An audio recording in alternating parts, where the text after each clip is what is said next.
Greetings of the day. In this video of business finance, we will see the last unit of your syllabus of business finance 1. In this we are seeing, in the earlier lecture we have seen about the debtors management. In this lecture we will continue with it. We are seeing a new question related to debtors management, in which one existing policy related to the creditors, credit policy related to the company is being already been given to us, and we have been asked to compare it with one proposed policy and suggest the management which is more suitable. Question says that a company which has selling price of rupees 25 and variable cost of rupees 15 each, with average cost of rupees 20, has an yearly production of 1 lakh units, and it allows 1 month of credit to its customers. Company is considering a proposal in which credit period would go from 1 month to 2 months, which would increase their sales also by by 10,000 units. That means that it would, from 1 lakh it would become 1,10,000. Cost of capital for the company is 15%, whereas in present cost of realization is 30,000, and in proposed policy it would get reduced to 20,000. We have been asked to advise the company which policy is more suitable for the company from profitability point of view. So we will start with the solution. In solution we have to prepare a table showing evaluation of optimal credit policy, best suitable credit policy for the company. It would have certain things which you can see on the board. We will start writing the same. In first, we have to write the credit period. Credit period is usually given in month in this particular question. At existing policy, we have a credit period of 1 month, which would be increased to 2 months in the proposed policy. We would write it down. Then we have to write sales. It is to be written in units. It was 1 lakh units for present scene, whereas 1,10,000 in the proposed policy. It is been given in the question. Now we have to calculate sales in rupees. For that purpose we have to multiply number of units multiplied by selling price per unit, which was given rupees 25 per unit. Rupees 25 per unit. Therefore 1 lakh into 25 lakh in existing policy, and 1,10,000 into 25 27 lakh 50,000 for the proposed policy. This was with related to the sales. Now we will start with the variable cost. Again we have to calculate variable cost in rupees. We have to use formula number of units produced by the company multiplied by variable cost per unit, that is rupees 15 per unit. Rupees 15 per unit. 1 lakh into 15, it would be 15 lakh, and 1,10,000 into 15, it would be 16 lakh 50,000. 16 lakh 50,000. Now we have to calculate fixed cost. Directly fixed cost is not been given in the question. We have to compute it.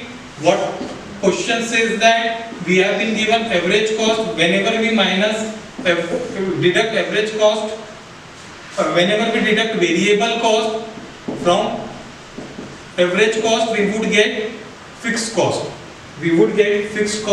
Hence average cost was given of rupees 20 minus 15 is equals to 5 per unit was the average cost at the existing level. This 5 unit was for existing level. Existingly we were producing 1 lakh units. Therefore 1 lakh into 5 would equals to 5 lakh. As this is the fixed cost, it would remain fixed irrespective of the increase in the production. That is what is the definition of the fixed cost is. Whereas variable cost is that cost which changes with the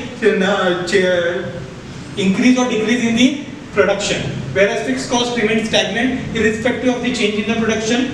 Therefore it would remain again 5 lakh at proposed level also. Whether we were producing 1 lakh or 1,10,000, fixed cost would remain constant. This was with related to fixed cost. Then we have to calculate total cost, D plus E, that is variable cost plus fixed cost. For existing level, we have 20 lakh as our total cost.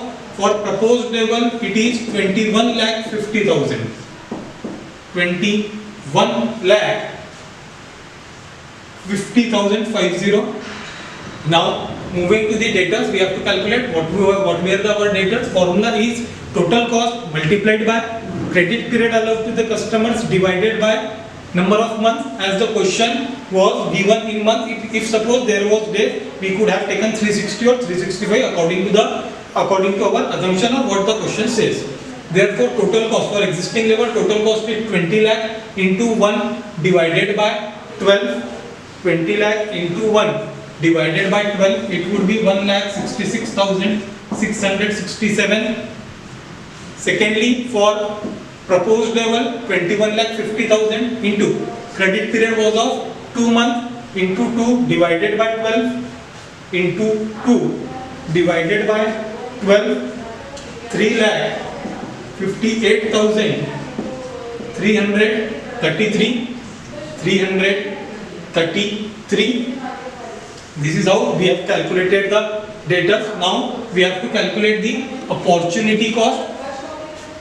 Opportunity cost, it means those costs which we have incurred if we have not invested money in this.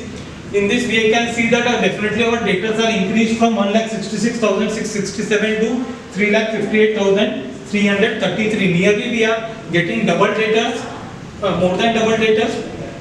So what would be our opportunity cost? The formula is debtors multiplied by cost of capital.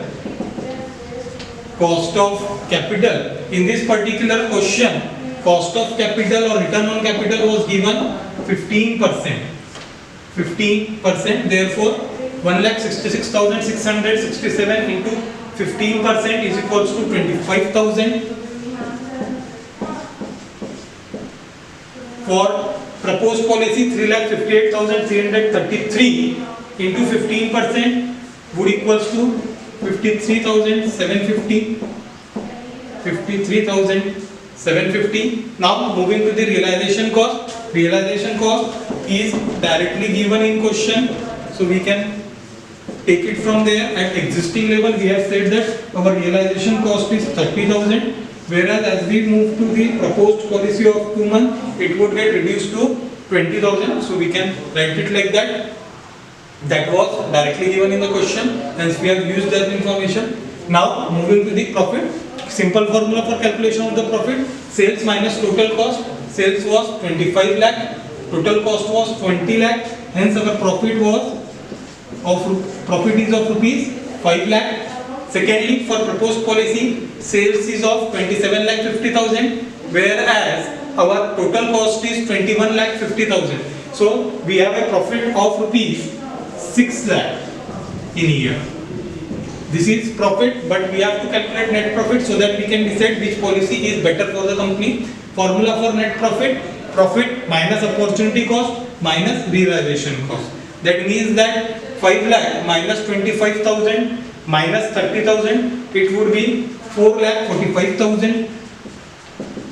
4 lakh 45,000. For proposed policy, 6 lakh minus 53,750 minus 20,000 is equals to 5 lakh 26,250. This is what we get as our net profit. After this, we have to conclude that it is advised to the management of the XYZ Maratha Limited, that is the name which we have given to the company, that they should grant 2 months credit period to its customer, because we can see there is an increase in their profit from 4,45,000 to 5,26,250, that is 81,250. Hence the proposal should be accepted to increase the credit period from 1 month to 2 months.